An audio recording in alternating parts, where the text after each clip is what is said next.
Did you know that Coach leather is better than HERMES leather? Hard to believe, I know. How can you tell the quality of the leather of any bag that you're about to buy? Well, for that, you'll need some knowledge on the basics of leather. There are many videos on YouTube that talk about leather basics, but very few of them talk about leather in relation to handbags. And I am certainly no leather expert. However, I'm learning, and today I'm going to share some of that knowledge with you. We will discuss the variety of animals that are used for leather. There will be some in there that might surprise you. We'll talk about how that leather is then preserved. We'll talk about some different types of leather and the dyes, textures, and finishes of leather. Why some leather is so much more expensive than other leathers. What is the best leather? That's where we'll talk about Coach and HERMES. And we'll end with some unanswered questions, because the more I've learned about leather, the more I've realized how much I don't know. And now there's even more that I don't know. But what I'm about to tell you is a good start, and it's very important to know if you are interested in quality handbags. And you must be, since you're here.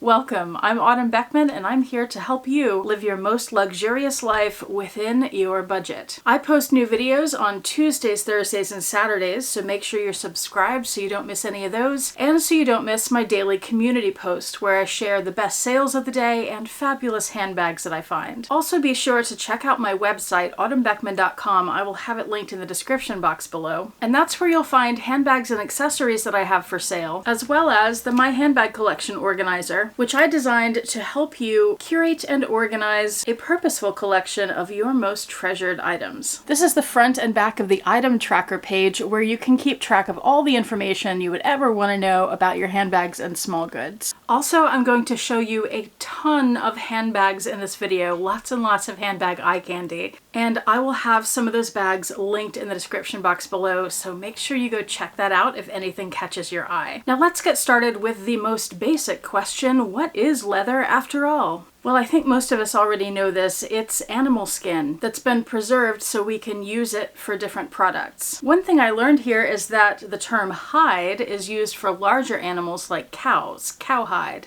Whereas for smaller animals, the term skin is used, such as lambskin or calfskin. There are so many animals that are used for leather, and it's important to note that 99% of the leather on the market comes from hides that are produced as a byproduct from the meat industry. So it's fairly rare that an animal is going to be slaughtered just for its skin. And when that does happen, it tends to happen with exotics. Some of the most common leathers you'll find come from cows or calves. This is a pebbled cow leather on my Coach Cassie. Goat leather, which has one of my favorite leather textures. This is on the Givenchy Antigona. Sheep or lamb leather, which is hard to see on the outside of this Chanel Moonlight on the Water since it's covered in sequins, but you can see it on the inside. Very, very smooth with just the slightest grain. Buffalo leather, I have a tiny sample to show you. This is on a little book from Coach, The Story of Coach Water Buffalo. I'll show you this in another video.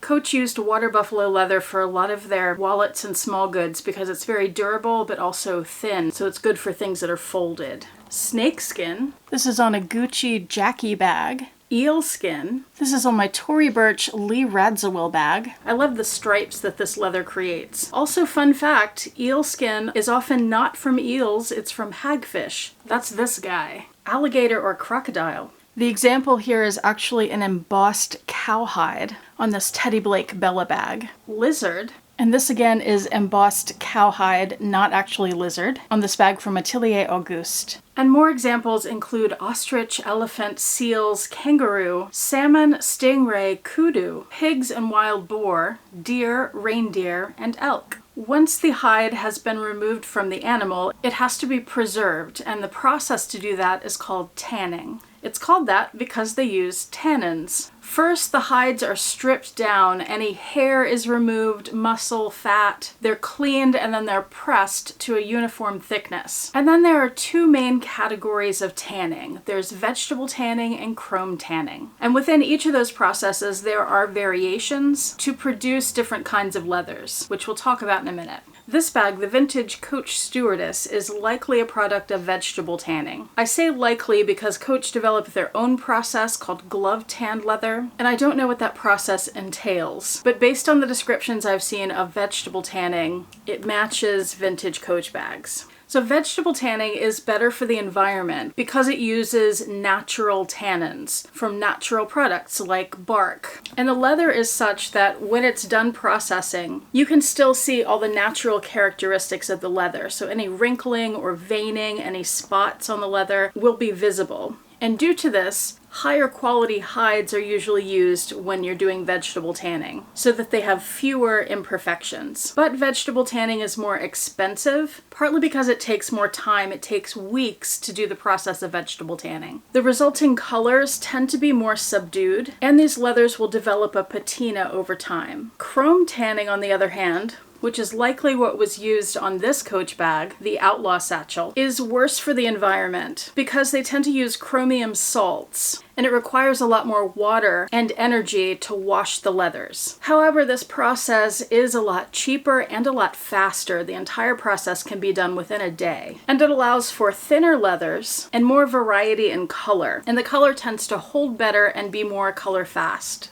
There are also combinations of vegetable and chrome tanned leather, and tanning tends to leave the hide rather stiff, but it can be tumbled to soften it. They can also add color and different coatings, and then they'd have to dry the leather because it gets very wet in this process. And finally, they can add finishes. So we'll talk more about the colors, the coatings, and the finishes in a minute. Once the leather goes through the preservation process, so much can be done with it to give different effects. And when you're looking to buy a leather bag, particularly if you're spending a lot of money on it, it's really important to know what has been done to your bag. The first important thing to know is whether your leather has been split. So leather, being a skin, has different layers. I found several different charts, some of which contradicted each other, but I'll put this one up so you can get a little bit of an idea of what I'm talking about. Full grain leather will be the top of the line, and when you talk about the grain is the top surface of the leather. That's where the hair would have been. So full grain means it's the entire piece of leather. It hasn't been split, it hasn't been heavily buffed or sanded, and according to most people who know things about leather, full grain leather is the top of the line, best leather you can get. For example, vintage Coach. This is one of the original classic pouches made in New York City. You can see color variation and grain here, and when you turn that leather over, you see the suede that's on the other side of the skin. Next is top grain leather. This is where you take full grain leather, but you sand the surface down some, or buff it down, to get rid of some of those imperfections in the leather. This is the most common leather and second only to full grain. And if I understand correctly, this would be an example of that. This is a poppy bag from Portland Leather Goods, and it has been buffed down to create this different texture. So you don't see the grain of the leather anymore. And then from there you have genuine leather or split leather. Split leather is where you take the full grain layer and you literally split it. So you separate that full grain into two pieces. You have the top grain piece, which had the outer skin, and then the piece under that. This leather, being lesser quality, is often colored and coated and sometimes even stamped with something that will look like a grain or some other texture. And that's called corrected grain, where something is done to the leather surface. It could be that a coating, a pigment, a texture is added. Like on this bag from Tiffany and Fred. You can see how opaque this color is. That's because it's pigmented. And you can see how even and uniform that grain is. That's because that grain is actually embossed. You could also have nubuck leathers. That's where the top grain again has been sanded or buffed or brushed, like in this Portland Leather Goods tote. This is a brushed leather they call Storm. You can see how it marks very easily, but you can just rub that right out. Or you can have suede, which is just the underside of the full grain leather. Like on this Coach saddlebag, you can see the texture of the suede. And this one is actually marked. It says genuine full grain suede. And when the suede is on the exterior of the bag, that's called rough out because the rough side is out. And of course, suede is also found on the inside of vintage Coach bags. As on this duffel sack, you'll also find suede on the inside of Portland Leather Goods bags. as on this mini crossbody in mint. You'll also find other types of leather, such as this, which is recycled leather. This is on a Brandon Blackwood ESR tote, and it looks like real leather, doesn't it?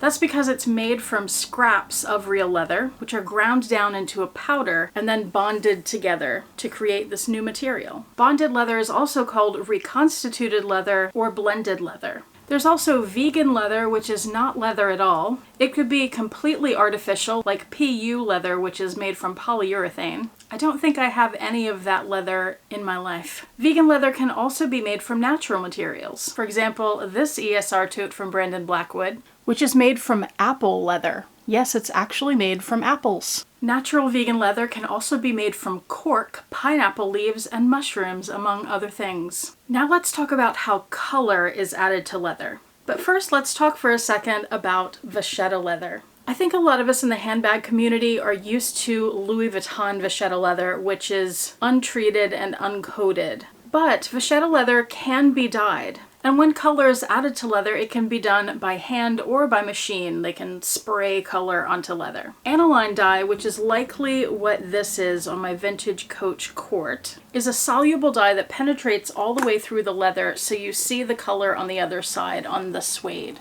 Colors you get from aniline dye are often darker and more natural. And they allow the characteristics of the leather to show through. You can see the wrinkling and veining here. They're not coated, so they can stain and mark easily. Sunlight can dull the color over time, and they will also patina over time. And aniline dyes are often used on full grain leather. Again, just like with the vegetable tanning process, because you want the highest quality hides that have the fewest imperfections, since you will see them. And then there's semi-aniline dye, and I'm not 100% sure that I have an example of this, but I think that this one might be. This is a Coach re-edition of the vintage Madison satchel, and this matches all the characteristics that I saw of semi-aniline dyeing, so we'll use it as the example and hope I'm right. So for semi-aniline dye, just like with the aniline dye, the dye permeates the bag so you can see the color all the way through to the suede. And it has a layer of pigment, so a more opaque color, and a clear coat. I'm not sure that this has a clear coating on top of it for protection. More vibrant colors can be achieved, and the color's more durable, but the leather still remains soft and supple.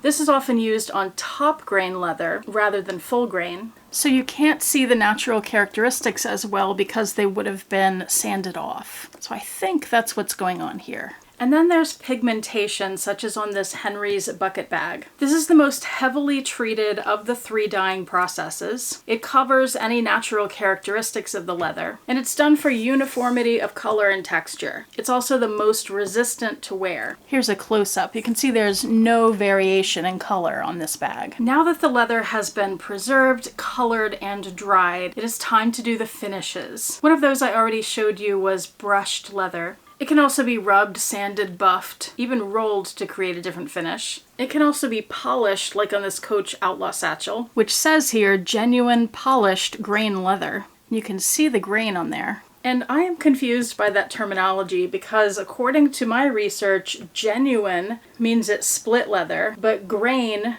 means it's full or top grain leather, neither of which are split. At least that's my understanding. And this does appear to be a natural grain, not an embossed grain. But that's one of the things I've found in my research is that there's a lot of different terminology and sometimes it contradicts. There's also burnished leather, which is another thing I'm not entirely sure what it means because there are about 5 different definitions that I saw. But this is the Coach Tabby Messenger. In the color burnished amber, so I don't know if amber's the color and burnished is a process, or if just the color is burnished amber. Also, on the bottom, it says vegetable tanned leather, which is good to know, but that doesn't tell me if it's actually been burnished or not. You can also have combinations of the finishes I just talked about. And I've mentioned embossed leathers several times now, but I'll show you a couple more examples. Sometimes they're really obviously embossed, such as the mock croc on this Teddy Blake Kiara bag. And sometimes the embossing looks very natural and you don't realize that it's embossed. As with this crossbody bag from Henry's with this pebbled texture. Or you can have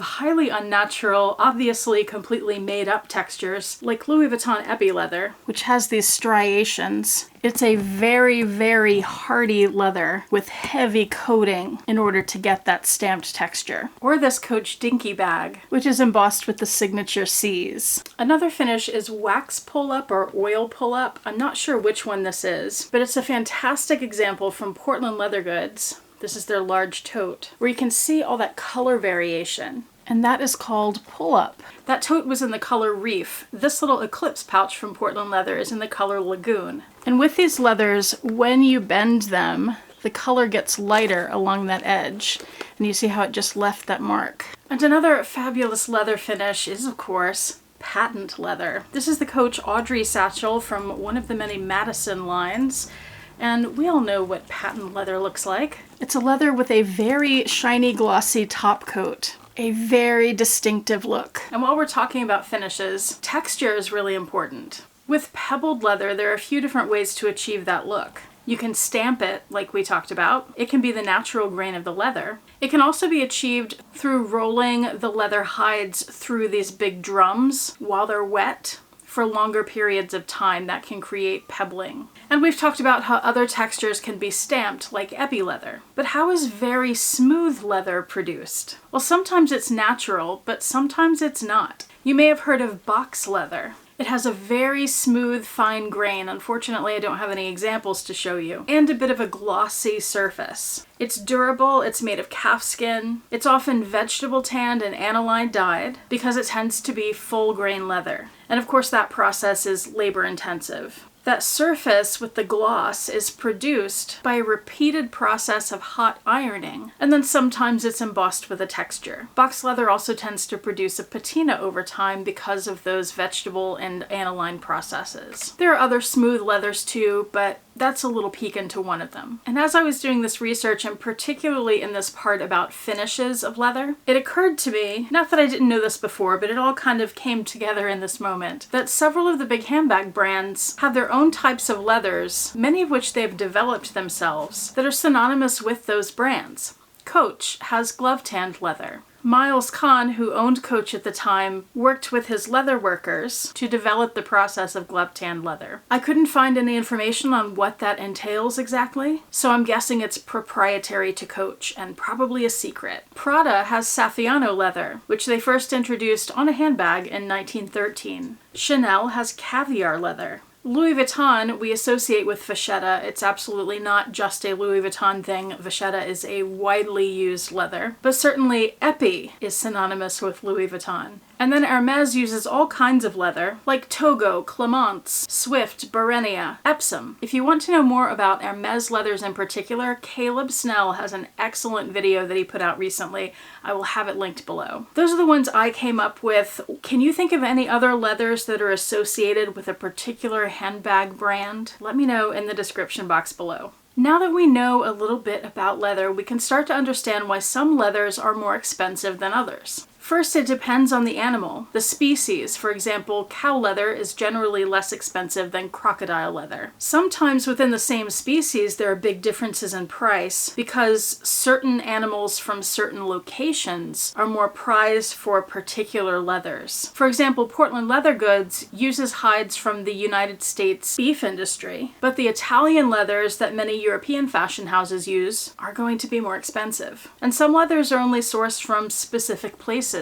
like a particular species of cow in the Swiss Alps. And of course, the quality of the hide will affect the price. With Portland Leather Goods, for example, you'll see a lot of character marks or imperfections in the leather, whereas I would assume with Hermes, they try to source the most perfect hides. It also depends on the tanning process. If it's vegetable tanned, it's going to be more expensive than chrome tanned. And it depends on the cut of the leather. So you can see in this chart that different places on a cow in this example are going to produce more or less desirable cuts of leather. It would also depend on the thickness of your leather. And of course on the finishes, the cost of the materials and labor for whatever of the many, many options of finishes that you're choosing. So given all that, what is the best leather? Well, it really depends on what you want. What animal is best for leather? The most common is cow, or might you want an exotic? Personal preference there. And some leathers are better for some uses than other leathers. Most people knowledgeable about leather would agree that full grain leather, which has been vegetable tanned and aniline dyed, is the top of the line, the very best leather there is. So if we're to take their word, then one would have to argue that Coach vintage leather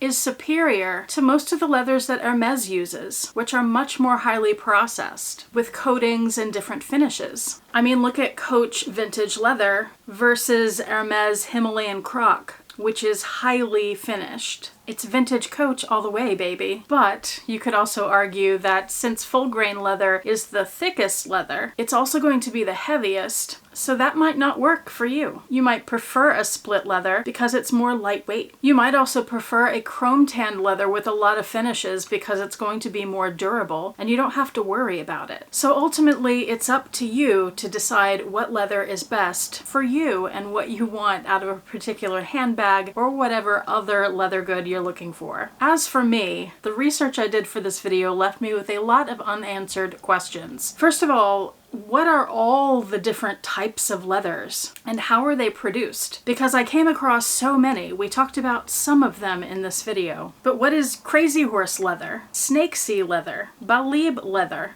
zermatt leather? What is burnished leather? Like I said, I came across about 5 different definitions of what it means to burnish leather. And what is glove tanned leather? I would love to know Coach's process and how that might differ from vegetable tanning and chrome tanning. Oh, speaking of, this is a Coach courier bag from the 1960s. This would be Coach's original glove-tanned leather. Here's a close-up. It's smooth, but you can see a little bit of texture. It looks like it's vegetable tanned, aniline dyed. It has the suede on the other side. But then I also have this Coach bag. It's a limited edition cash and carry tote that was made in 2021, 2022. And check this out. On the bottom, it says original glove-tanned leather. But these are not the same. They're very, very different. This newer one has obviously been treated and coated, pigmented. So what does that mean? I have so many questions. Plus, like I said, there's so much terminology. Some different terms seem to mean the same thing, while other terms that are the same sometimes mean different things. And there are a lot of fantastic leather guides online. I'll have some of those linked below, as well as some of these bags. But I have yet to find a guide that is completely comprehensive and that makes sense of all of this information. That said, this video is a start at least, and I hope you found it helpful. Let me know in the comment section below what knowledge you can add to this and what questions you may have. Thank you so much for watching. I do appreciate it. Hope to see you back here next time, and I hope you have a fantastic day.